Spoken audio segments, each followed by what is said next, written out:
We are live. Testing, testing. Lee, can you hear me? Good morning. Yes, I can. Wow. Okay. So the first thing works. We are live.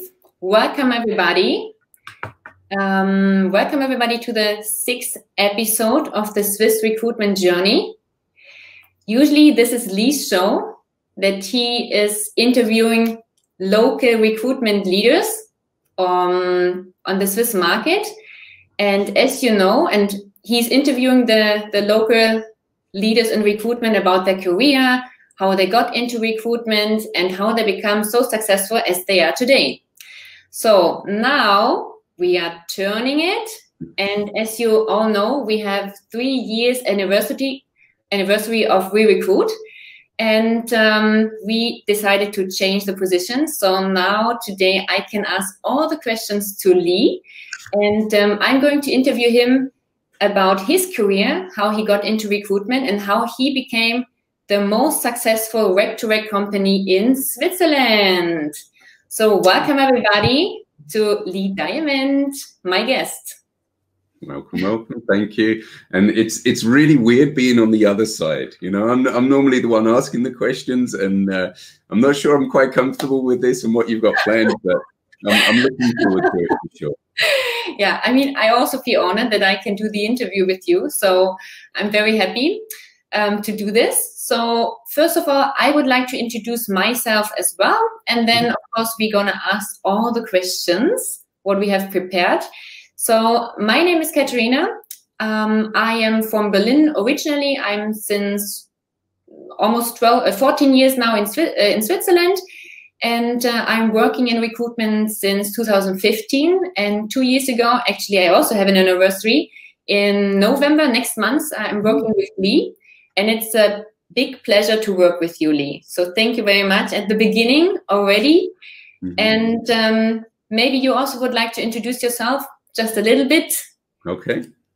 Yeah, absolutely. This is so weird. So I mean, most people know me, or hopefully they know me, and if they don't, they please come and get to know me. So my name is Lee Diamant, originally from Essex, just outside of just outside London in the UK. I moved to Switzerland in 2002, so coming up to almost 20 years that I've been living here. And I've been working in the recruitment industry for the last 13 years. We Recruit, which is the recruitment to recruitment expert for the Swiss market. So placing recruiters and internal recruiters, talent acquisition, HR people into fantastic opportunities. This is I don't know what else, if you want to hear about it, this is yeah, we will come to the other questions. So we're going to ask you more about your life. And so I would like to start with the first questions. I mean, we all have been young. You just said you are coming a little bit from outside from London. So did you ever, how did you think when you grew up? Did you always want it to be what your dad is doing for a job, or what your mom? So an answer about this question. What did you want to be when you were young? Okay, well, I guess my earliest memory of wanting to be something or wanting to do something was that I wanted to be a vet. So a veterinary, or I don't know what the word is in German, but a doctor for animals. A doctor for animals. So we call it a vet.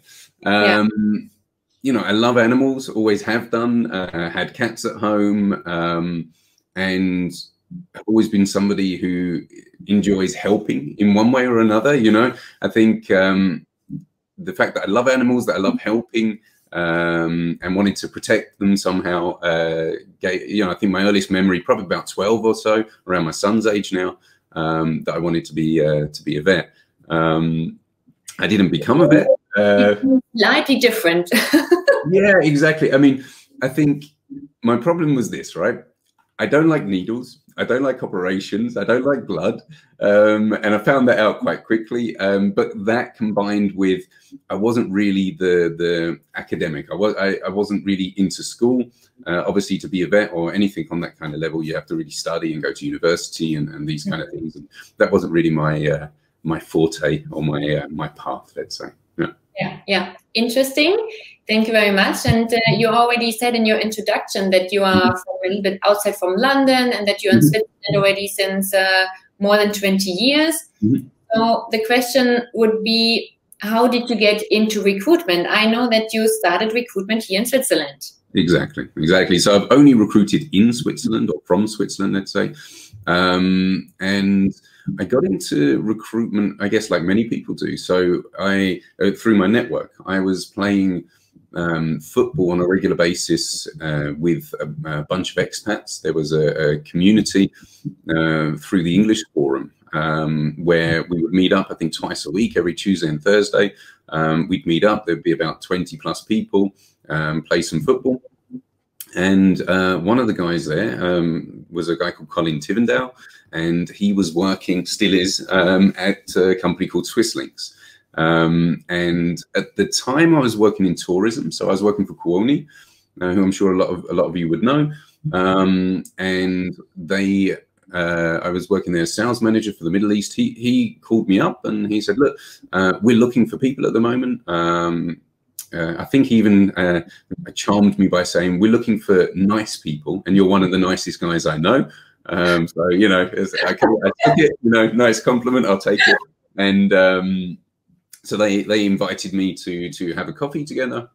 At this time, did you already know what is recruitment? When you asked, did you know? Did I know what recruitment was? I mean, I had an idea for sure. But I hadn't had any touch points with recruitment. I think I only had one experience with a recruiter up until that point. And I actually, I mean, maybe that's unfair. I had friends, quite some friends working in different companies that were working in recruitment, actually all for one company here in Zurich. So I kind of I remember joining their nights out, their drinks out. So when they would go to celebrate and have drinks and things like that, one of my friends would invite me and say, hey, come along. They were actually trying to recruit me as well. So I had an idea. I thought it was sales, which is something I've done for a long time. But I didn't really know what I was getting into. Yeah, interesting. Because I always ask my candidates when we get in touch and I want to get to know more about them, how they got into HR or how they got into recruitment. And for me, it's always interesting. I never spoke to anybody who woke up in the morning and said, today I decided to become a recruiter. Yeah. So there are many different ways how people get into recruitment. So it's very interesting. I think it's something we, as an industry, just to jump in there, I think it's something that there's just not enough awareness about what a recruiter does, what are the benefits, what you can learn, what you can gain from being a recruiter. I think is not something people naturally find out about. So I think normally it's a friend or you apply for a job and a recruiter says, hey, you ever thought about recruitment? You know, and these are kind of generally the two ways I think people get into it. But, yeah. Absolutely true. And as I also said in the introduction already, today this session is about the Swiss recruitment journey. And of course, we also want to know, I guess people ask themselves that you started as a recruiter, but you also now have your own company. That's why I also would like to ask you, how did you make the journey from a recruiter to an MD? You don't have to tell all your life, you know, make it short and compact. Nice way of saying don't waffle on. No, so please, you can give us a brief overview about your career steps. Sure. So I started in recruitment, I think it was 2008, for a local boutique, and started as a candidate-side recruiter, like many people, many companies have, and was fortunate to have great people around me, great mentors. I was at that company for 6 years, and during the 6 years, I went from being a recruiter to consultant, all the way to being a managing consultant. So at the end, I was leading a team, doing IT, contract and permanent recruitment, mostly within financial services, mostly in banking, basically. And that was a fantastic journey. I really learned about quality, about speed, about the market, and about recruitment. And I remember, you know, after being there for 6 years, I mean, it was it's a somewhat smallish company. I mean, I think at the time there were about 25 to 30 people when I was there.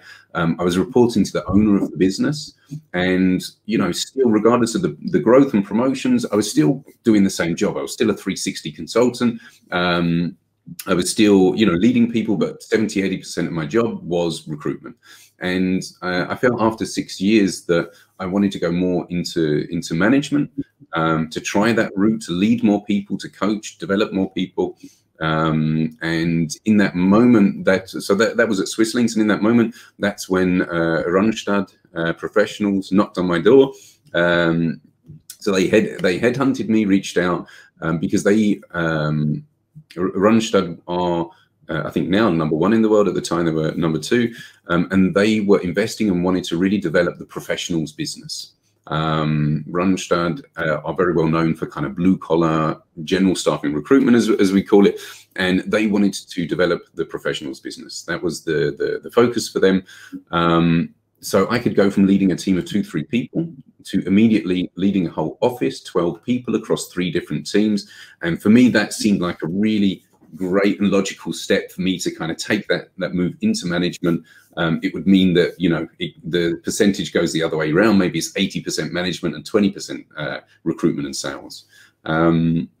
So I decided to make the leap, make the jump. So I joined there with the goal to grow, to build up the business there. It was a huge shock for me culturally, recruitment-wise. I think when you work for a boutique recruitment company, and so kind of we had like tunnel vision, really focused on what we're doing, and we're the best, and having the best quality and everything like that within the services that we did. And then you join a company like Randstad, which is huge, and all of a sudden your eyes are open up to all of these different terminologies and services and offerings like RPOs and MSPs and new placement, outplacement, assessment, like all of these different things that I just didn't know and didn't even know it existed. I mean, the irony of it is when Randstad reached out to me, number 2 in the world, I didn't know who they were, because I was so in my bubble of that I'm working at the boutique. That's us. That's what we do. I mean, sorry to interrupt you, but when you were working for Swisslinks and you had your clients, because I mean, I also worked at a very big recruitment agency before us. Yeah. And then, of course, I was also in contact with other competitors. You were meeting at supplier meetings. Yeah. So how come that you didn't know Randstad? We never came across, I guess, obviously not a common, that was one of the things I was really surprised about when I joined Randstad, is that we had very, very different clients at Randstad than we did at Swisslinks. So I think that was a big part. They were still quite early in the development. They'd also acquired a business. So I think Randstad Professionals, as it exists now today, hadn't really been on the market for that long, or maybe under a different name. But yeah, just different clients, I guess. And as I say, I was in my bubble. I was in my tunnel and doing my job there. So that was kind of a real awakening to the world of recruitment and lots of different things, and especially management. I went from managing 3 people to managing, I think at the beginning I had 12 direct reports almost, or maybe it wasn't as much, maybe it was 7 or 8. And that's very time consuming. It's very different. There was a lot of challenges around performance and where the business was at the time that I came in, and the team that I inherited. And over those 2 years, 2.5 years that I was there, we grew from being 12 people to about 20 people. We opened a finance and accounting team. We had grew a delivery team, which at the time, I think there was only 1 or 2 people when I joined who were dedicated recruiters for people, to having a team of 4 or 5 dedicated delivery consultants towards the MSPs. We went to profitability. We had, I mean, it was a really great time. We had a great team, had a lot of fun, good work-life balance. There's a lot of positive things. How come with Spring, which was your next employer, did they also knock on your door and say, "Hey, come on, Lee"?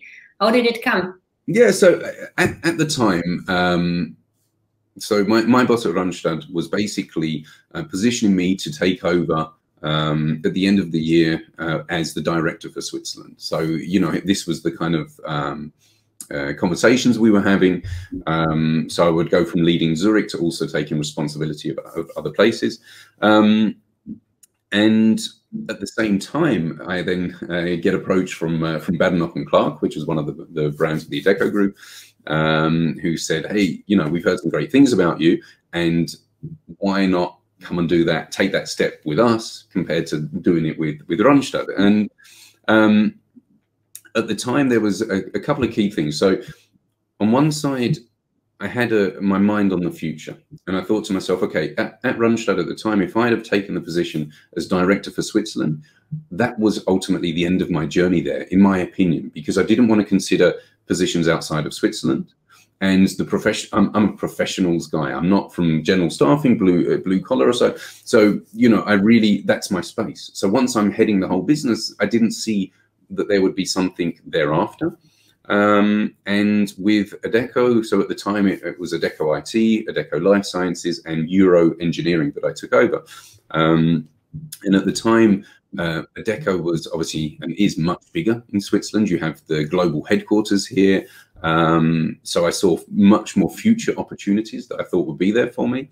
But the biggest thing was, together with the CEO at that time, Nicole Board, I felt that there was a real purpose to develop the professionals business. They were really far more dedicated to it, in my opinion, at the time, compared to what Randstad was. And I decided that that would be the right move for my career. So I then took the step. I joined Adecco, part of the Swiss leadership team, and which was a huge cultural and professional change from where I was at Randstad, like really black and white. And we also then launched, I had the privilege to launch the brand Spring Professional, or co-launch the brand, I should say, Spring Professional here in Switzerland.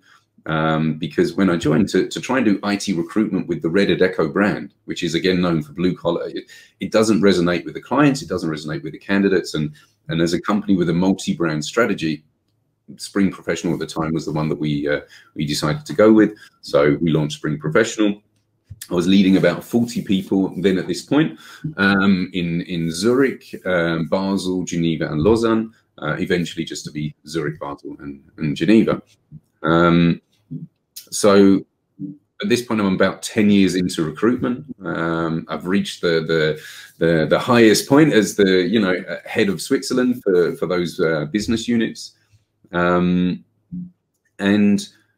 along the way, both at Randstad, at Switzerland, and also then at Spring Professional, there was this ironic challenge that we always had. We did a great job of supplying talent to our clients, right? But whenever we needed to recruit for ourselves, we struggled massively. And it's something I saw in every company. And I think, hand on heart, I think there's not a recruitment agency out there that can say, oh, it's really easy for us to hire, or certainly not on the Swiss market. It's so tough to find people. And that had been kind of resonating with me. Actually, when I left Randstad to join Adecco, I almost opened and launched that We Recruit at that moment. But I felt that the opportunity at Adecco was too big an opportunity to turn down, and that the rec-to-rec business could wait. So you already had it in your mind before? Yeah, it was my second choice between when I decided in my mind that I didn't want to continue that journey with Randstad, then it was literally, do I start my own direct-to-rec business, or do I take the opportunity at Adecco? So it's been something brewing inside me a long, long time. Okay, but I mean, on the other hand side, you said that at the end you managed 40 people, you said at Adecco, right? Yeah. And then you decided to make like your own little company, and then at the beginning it was just you. I know that later We Recruit. Yeah. And later on you hired also other people, but you decided to go back to this point to recruit yourself. And at the last job you were managing people. It's also a big difference. How come? Why did you decide for opening this business? I guess it's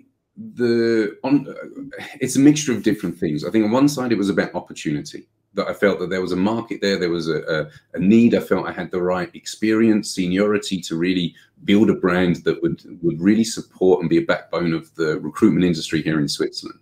And also, I feel that the role at Adecco or Spring Professional, I think in the end, I felt it wasn't the right role for me. How come? Because, well, I think there's a couple of things. I once heard this expression that you don't know how high you want to go until you've gone past it, in regards to career and going up in the ladder. But I think that it was the responsibilities and what a kind of day-to-day looked like for me. There was far too much admin. So a lot of a huge amount of kind of dealing with the P&L, the profit and loss reports, going through numbers, chasing people up, speaking with finance. Why is this wrong? Why is that wrong? There was a lot of strategic things as well with the leadership teams, a lot of things around brands and other things. And ultimately, I spent so little time with my managers, with my teams, with the people, with clients, with candidates, and that was the thing that I loved the most about the job and about recruitment, was spending time with people, helping people, coaching people. And that all of a sudden that was missing from my job, you know? So it was, but there was also one pivotal moment with my daughter, Amy. And I think I've maybe told you this story before, I'm not sure, but I remember very vividly. It was December, what would it be now, 2018, I think it was. And there was some challenges around, or there was a situation, some challenges around some contractual things with some temporary worker, a situation which really, it hurt me in my heart that I had to be the deliverer of bad news. And it was really a very uncomfortable situation, very complex. I was working really long hours.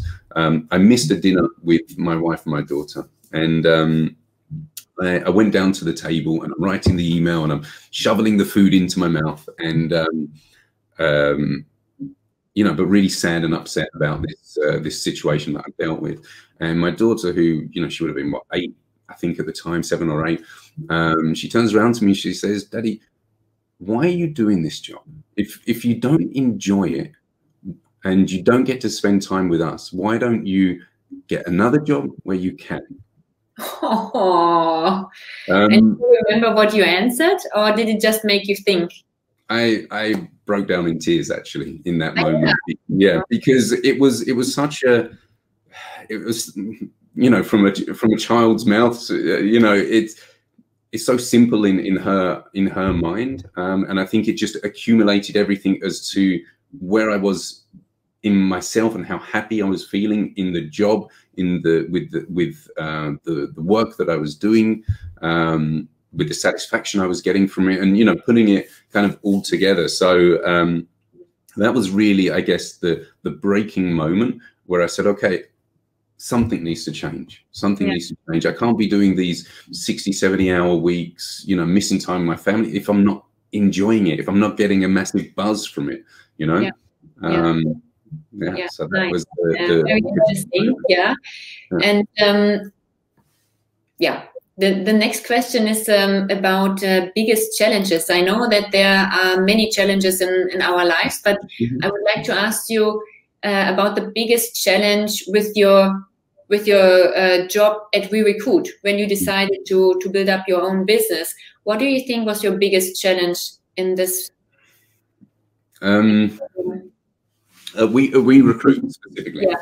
Okay, so I think there was a couple of things. You know, at the very beginning, you know, when I came to the market, it exploded, and, you know, I think everybody, or there was a lot of companies reaching out, wanting help, wanting support, and, you know, all of a sudden I'm in a business model where companies are coming to me. This was fantastic, and I think, you know, it's maybe a simplistic one, but it was about trying to find the right, you know, which opportunities are the right ones for me to work with, which companies do I want to work with. You know, it all happened so fast. I didn't kind of maybe take that moment to step back and think, okay, but do I want to represent this company? I was just happy that the business was coming to me. And I think it's in such a small market, it's about the balance between, okay, somebody is either a client or they're a hunting ground. You know, you can't have every rec to rec knows that you can't take people from the companies that you are actively recruiting for and working with, that you partner with. So at some point, I'm sitting there saying, okay, but if I work with all of these companies, I have no place that I can approach and start bringing people in. And you know, again, I didn't know if companies would buy into the concept, if they would be happy to pay the money. So there was really this challenge around, okay, who are my clients? Where are the opportunities? Where can I make business? Who's serious about it? I think there was a lot of managers who wanted talent, but maybe didn't really have the sign off to spend the money for a recruitment service. So I think really it was that early stage, you know, who are my clients? Who are my hunting ground? Where am I hunting ground? And kind of how can I then start to establish the business? I mean, yeah. And actually, I'm still thinking a little bit about your last story about Amy and sitting at the table having dinner. What is she saying now? Is she happy how it is now? Does she see that you're happy with your current job? Yeah, I mean, she's very proud that she actually takes the what's the word? She takes the accountability, or she's basically like, yeah, you know, Daddy set up We Recruit because of me, you know. Like this is what she said. That's what I said. She takes the credit for it. So, you know, and she vividly remembers this conversation as well, maybe because of the emotional response I had afterwards. And, you know, that was something obviously unique for her as well. But I mean, look, I am at home almost every day for dinner with my family. I get to do, you know, to manage my business as I want. I'm there, you know, the first thing I did after starting We Recruit, I actually became the coach of Jack's football team. And I spent 2 years coaching the team. That meant, I mean, you saw that as well. That meant that I was leaving Tuesday at 4 o'clock, for example, and the same thing on a Friday. So, you know, all of a sudden I had much more time, and I spent that and invested that into spending time with the kids. And I think overall they couldn't be happier with the situation. But yeah, Amy takes all of the credit. That's so cool. Yeah. So let's come to the next question. Maybe you have seen the post what I have done in the past regarding skateboarding. I also prepared something a little bit.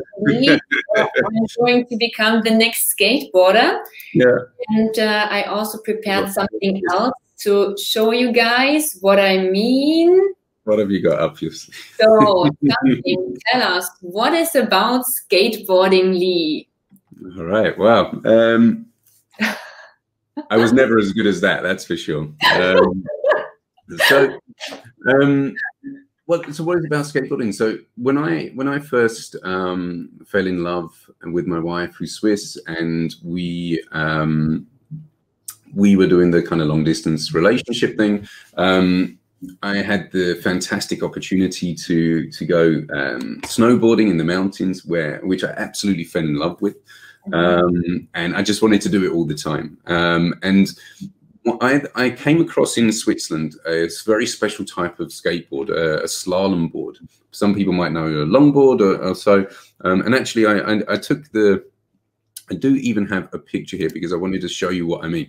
Let me see if I can bring this in. This is the slalom board that I bought and I fell in love with. And what's really special about that is you can see these hooks which are on top, right?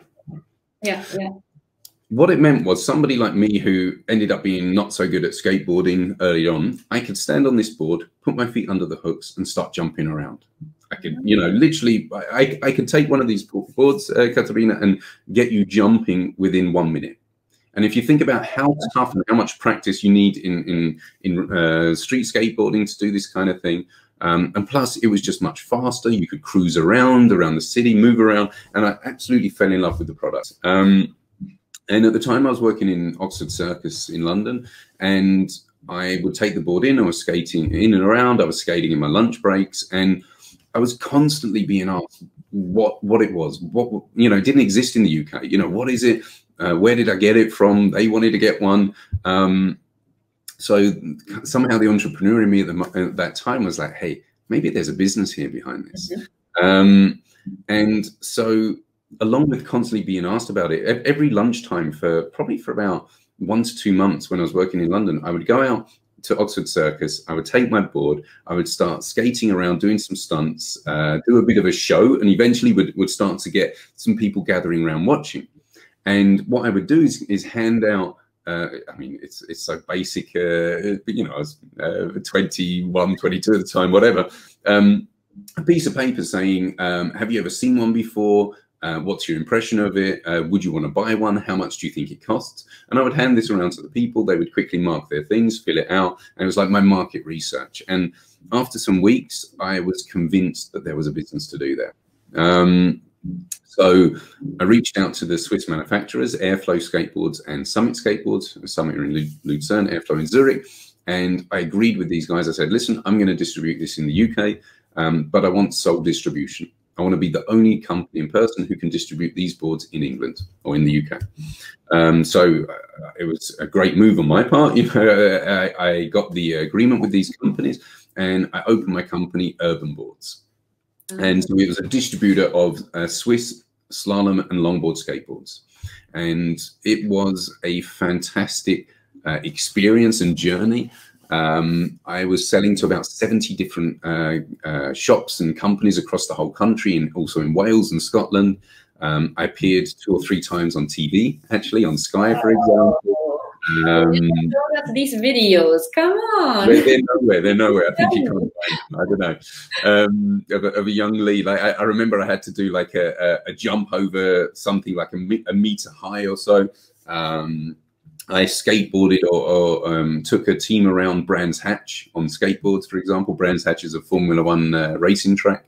And we did some really, really cool things. I got the board into Hamleys, which is the biggest toy store in the world.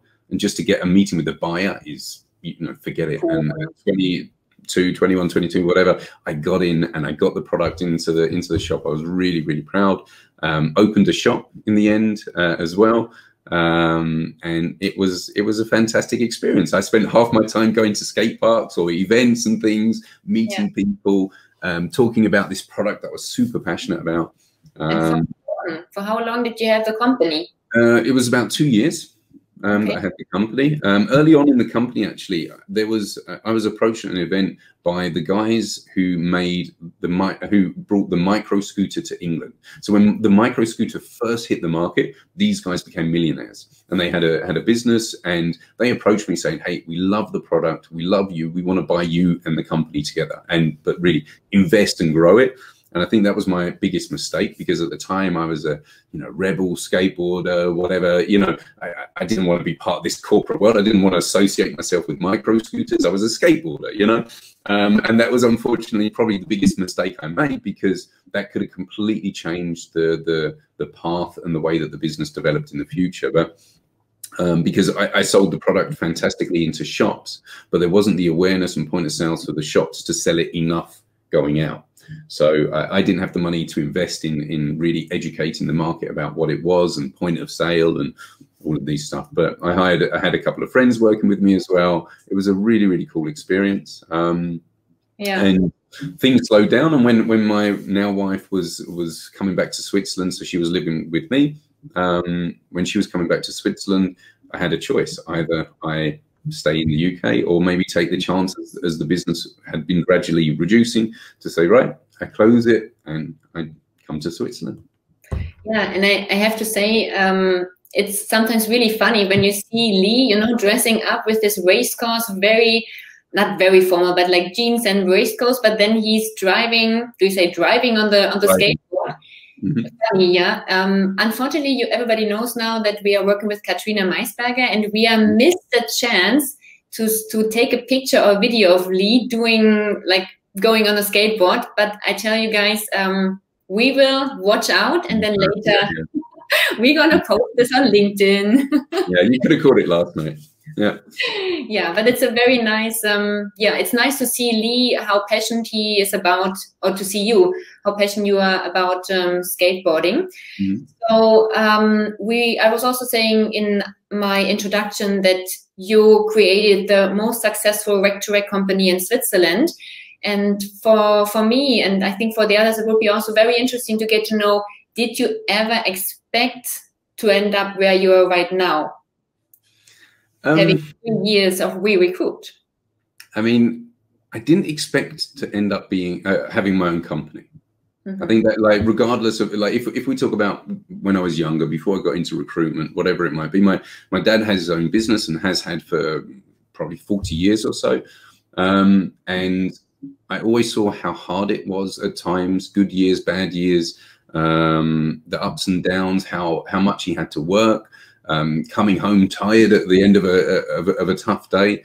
And I kind of never thought that, you know, I didn't want that for myself. I didn't want to kind of not have that balance of being around and having the energy whilst I was around with the kids as well. So I kind of never thought I would start my own business and be my own boss.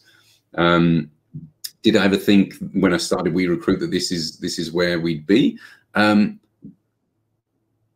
Stupidly enough, I don't think I even thought that far ahead. I think I just said, I'm just going to go for it. I'm going to try it and see where it takes me, see what the opportunity is, see where the market is. And I think I've been doing that along the way, you know, adapting, pivoting, you know, with yourself. You know, last year with COVID, internal recruitment and TA was really, really low. And we pivoted and we went into HR as well. And, you know, so you're constantly adapting to circumstances, to the markets, the environment. So did I expect to be where I am now? No. But I'm extremely happy that it is where I am. Yeah, that's great. And I can say it again, it's a pleasure to work with you and to be on this journey. It's really, really nice. We prepared another question. When I prepared myself for this question, I was thinking about it, and I was also looking on your recommendations on LinkedIn. And I don't know if you know, but you have more than 50 recommendations. And they are so nice recommendations. I mean, I am already a big fan of you. That's why I'm working with you. But when I was reading it, I just want to read out loud some of them. It's really, Lee is a diamond among recruiters, for example. Or Lee's professional style is outstanding. Or I'm also sharing this. I do like a big Ausrufezeichen. Explanation mark. Explanation mark. He sees the potential in his people and supports them to grow. Great boss who also is a coach and a mentor. Lee is always searching for the solution, not standing still when there's a problem. I mean, this is, I would love to read more, but I know it's not about reading all the recommendations, but I would like to introduce this question to you. Why do you like to lead and manage people? Because so many people say so nice things about you. I mean, it's lovely to hear those things, and obviously for the people who wrote it, because when you do things from a genuine point of view of really wanting to help people, it's fantastic when they feel that and when they acknowledge that. But I think it comes back to that. You know, when you asked me the question about what did I want to be when I was young, and I said I wanted to be a vet. I wanted to help animals.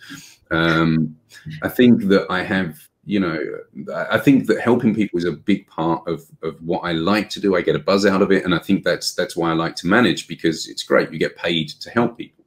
And seeing people grow and develop. And I think that, yeah, it's passing on knowledge. I'm a very social person. So anything to do with people, anything that I can kind of get involved in like that.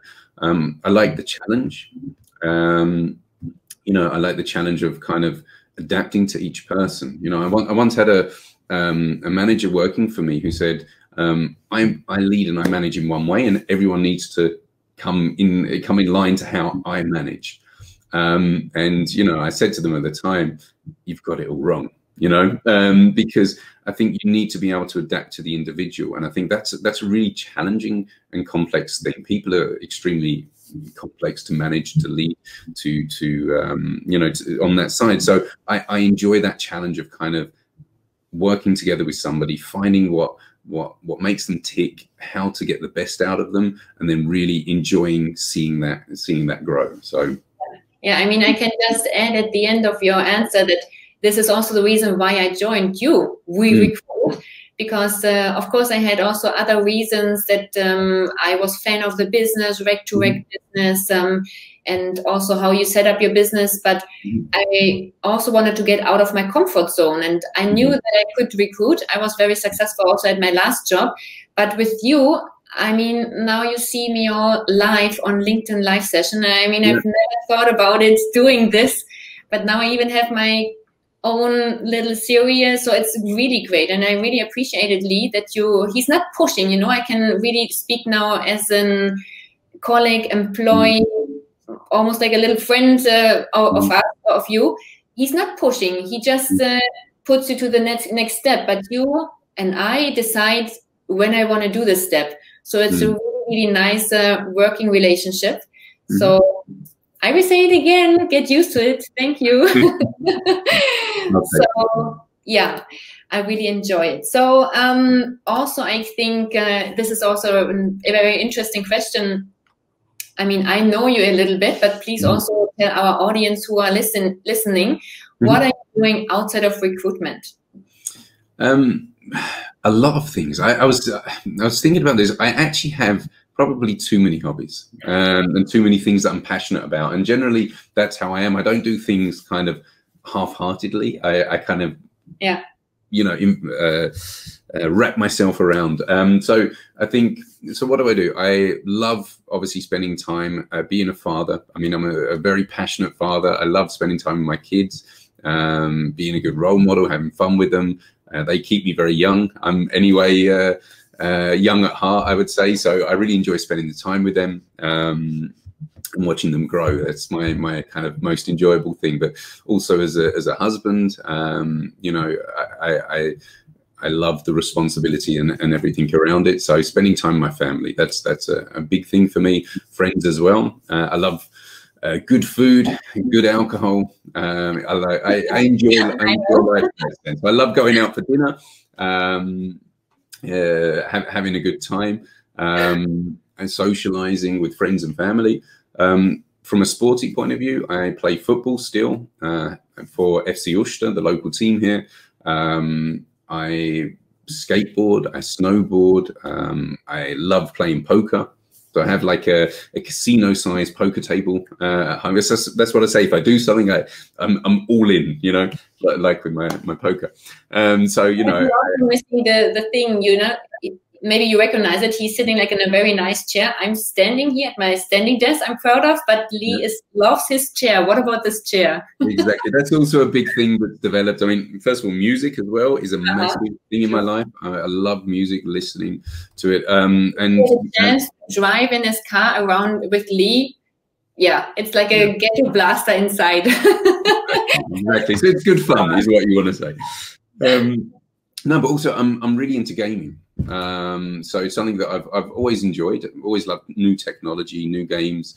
Ever since the first PlayStation came out, I've had every one since then. I also have, you can't see it, but I have a PlayStation 5, and I love gaming also with my son. You know, it's something, I think there's a big stigma around gaming and for parents and with their kids. And I think that a lot of people maybe have a different impressions about it. But I love the fact that me and him have this common passion and hobby that we enjoy together, and that I can kind of help him and teach him through the world of gaming as well. So we do a lot of gaming together as well, hence the chair. The chair I bought with some winnings from a poker game. So, you know, it ties all of my hobbies somehow together. But yeah, I really enjoyed that time that I get to spend with my son doing gaming and doing that. So yeah. Yeah, very nice. Yeah, thank you very much. I would like to lead over to the last question so far. Before you answer, why are you successful? What is your USP? I would also like to show you guys out there who are joining us why I think. Look at this. This is how I.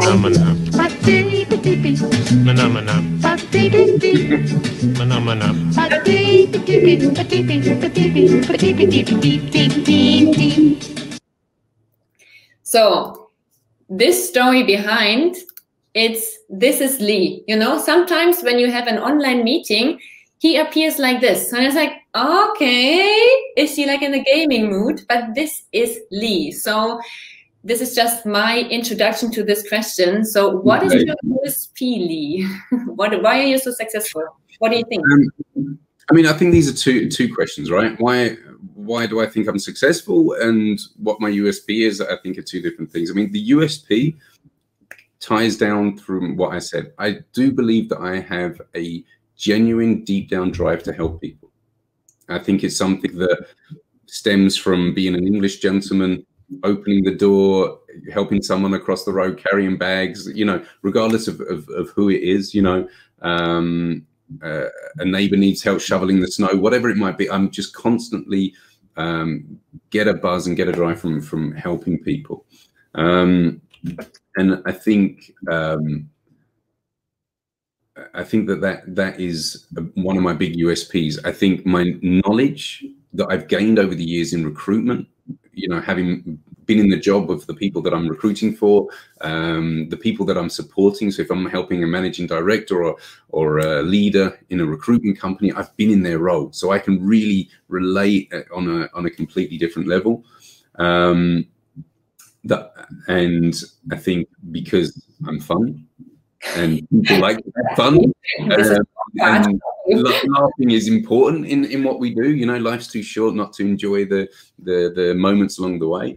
But I think also, and it's one thing that many people have said as well, and I think is also one of my USPs is, and you've said it to me before, and I don't know the statement or how I would word it exactly, but I'm often told in one way or another, you can criticize somebody or something or a situation or explain something that's news and information that somebody doesn't want to hear, and it doesn't hurt.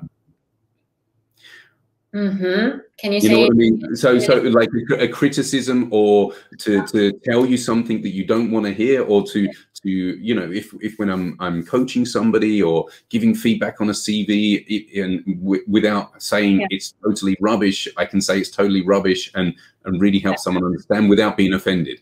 So this kind of level of communication and empathy, I think that I am able to translate into. So it's the communication skills, I would say, from that point of view. I don't know if you would agree or disagree, but I definitely agree. That's why I also wanted to show this funny video, because this makes the working relationship with you. Sometimes you just have to laugh. And you can also laugh about yourself. This is also what I really like. It's not that you can only make jokes with other people. You can also laugh about yourself. And I think this is why I also very enjoy working with you. And you see the strength, you see the potential in other people. This is for me one of your biggest USP. And also what you said. You try to make the world a little bit better, helping people. And what is also very important, I think you are emotional and you show your emotions. And if you are having a bad day, you say it, and this is normal. Everybody has a bad day, and this is what I really enjoy. It's not everybody can show their emotions. And also that you said that you were crying and the dinner when Amy said this, it's nice to hear. So you have a big heart, Lee. I like to think so. I like to think so. But I mean, to answer the other part about success, I think for me, there's two things that I believe that I possess, and I think it can be at times a differentiator. And I think that I learned and saw it from my dad that you know, I'm a very hard worker. I'm a grafter. I'm not somebody who is afraid to really put in the time and effort and really see things through. So I'm a grafter, and I think that combined with being a second child, having an older brother, being extremely competitive. I think sometimes you see it, you know, in what we do when we have maybe an offsite or something like that. I can switch from kind of being lead to this uber competitive machine, you know. And I think if I combine that competitive drive and the hard-working ethic, I think these two things are kind of the, you know, key to my success, I would say. Yeah, I agree 100%. Yes. Yeah. Lee, we are at the end. Thank you very much for answering all the questions. Somehow made it. Thanks to everybody out there who were joining us or who are still joining us. It was a pleasure to do this interview with you, Lee, to learn more about your recruitment journey, to be becoming so successful. It's a pleasure to working with you. Mm-hmm. I would say to the last time now, and I would like to give you the last word. What do you want to say? I don't like being on this side of the interview. That's for sure. You know, it's very, very different being asked the questions, but it's a great experience for me because now I can understand what my guests are feeling on the other side. No, I appreciate everyone who's taken the time out of their day. I don't take it for granted, you know, to watch and listen and have a look and hear a bit more about me and my journey. And thank you, Catharina, for jumping out of your comfort zone again to come live and ask me these questions, and for the videos as well.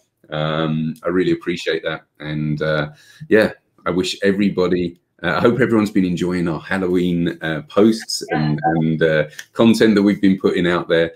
So I wish everybody a very happy and spooky Halloween. Absolutely. Yeah, then thank you very much for joining us, and wishing you guys a nice Friday and happy weekend. Thanks, Catharina. See you, everyone. Tschüss. Ciao.